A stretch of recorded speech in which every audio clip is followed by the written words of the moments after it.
Hey everyone, Grayson the Bard here, and welcome back for day 60 of the Hunt a Day. And today we are continuing our journey through Frontier, fighting all the monsters that I can, that I really want to show off, that I think are cool, and that, either one way or another I would like to see show up again in the mainline series.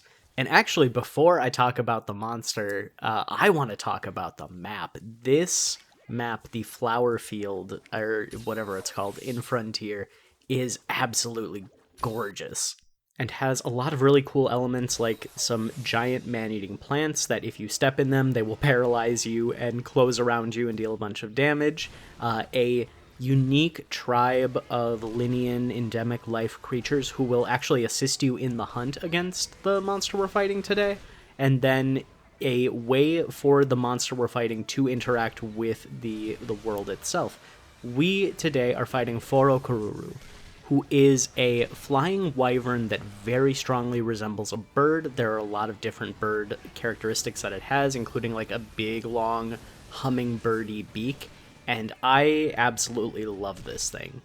Kururu is a monster that I actually had not seen until I got into doing these hunt-a-days and into Frontier. I didn't know anything about it. I had not seen it at all. It was not one of the ones I was familiar with, so fighting it was a complete surprise. And what you're seeing here is my first hunt against it this morning. And so it's a little bit sloppy, but the main thing with this monster, I'll talk about its aesthetics a little bit. I want to talk about its mechanics and its fight, because it is 100% made for this map. What Kururu does is it will, at various points in the fight, at the beginning and then throughout the varying intervals, it will fly to a patch of flowers and suck up pollen from those flowers, which allow it to access different elemental abilities. It is kind of like, I've seen, doing a little bit more research before I hit record, I have seen it described as flower elatrion. And I think that is incredibly accurate because it will constantly shift through different elements throughout the fight, whether it be, fire it uses a lot, dragon, water, ice, even status ailments like sleep paralysis. It has a unique darkness status that I did not get hit with, but apparently it obscures most of your screen in a blindness fog, and that is such a cool idea for a status.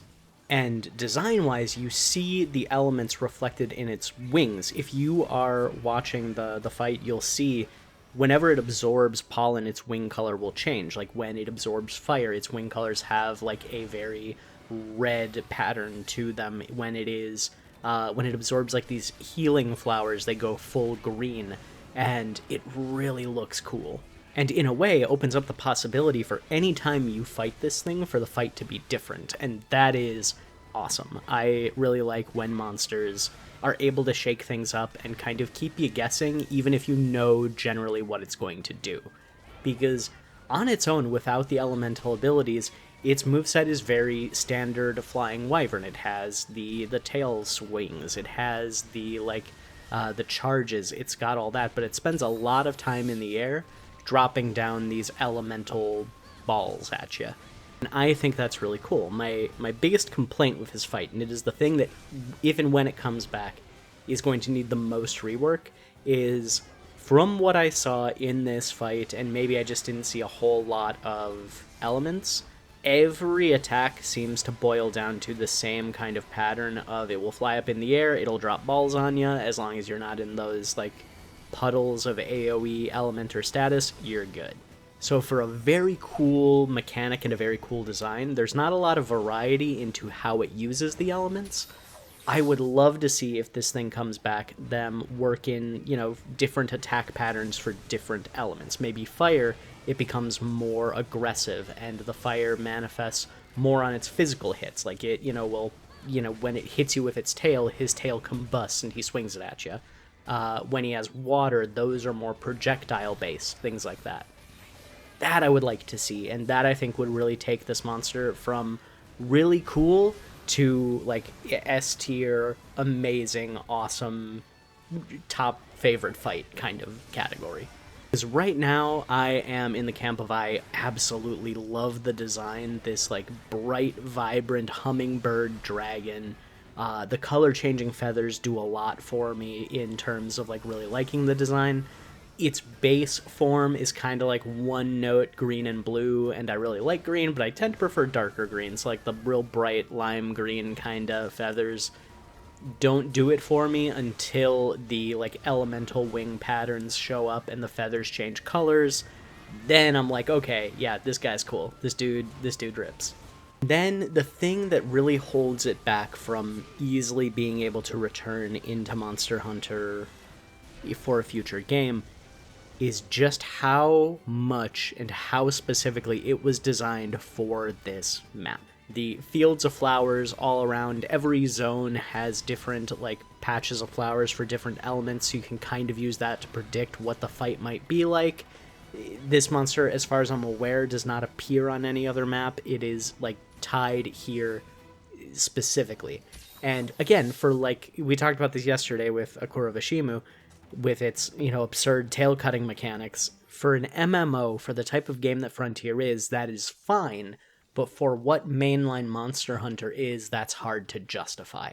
Especially in something like Wilds, where the entire maps are these big, sprawling open zones.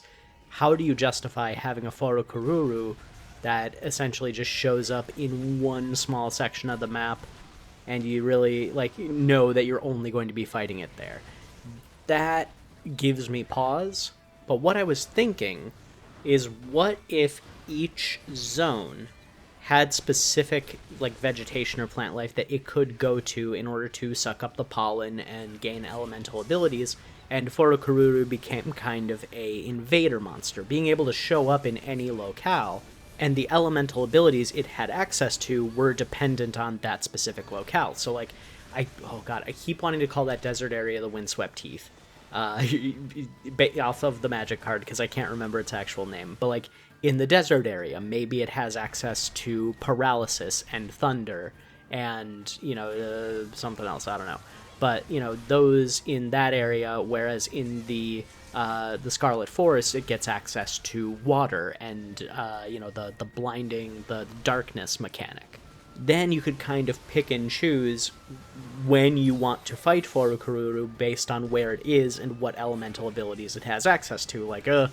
I do not want to fight this thing when it has access to paralysis, so I'm going to wait until it moves to the Scarlet Forest, and then I'm going to take it down. That would, I think, kind of, make up for how much it is designed for Frontier's Flower Field map by giving it a little more to do and making it more of a preparation of when you want to take this thing down. I don't know. What do you guys think? As it stands, I don't think they're going to do that, so I'm going to say likelihood of returning in Monster Hunter Wilds is going to be a 1 to 2 out of 10. As much as I would like to see him again, I think there's just too much that's going to go into it, and because of how much is going to go into it, I'm going to put him on the lower end of returning in a future game as well, which hurts to do again. I'm going to say a 3 or 4 maybe of coming back in the future. Thank you all so much for watching. I am going to end the ramble here for today. Like, comment, and subscribe if you want to. Don't if you don't. Stick around until the end of the fight if you can. It always means a lot to me. And until next time, I'll see you next time.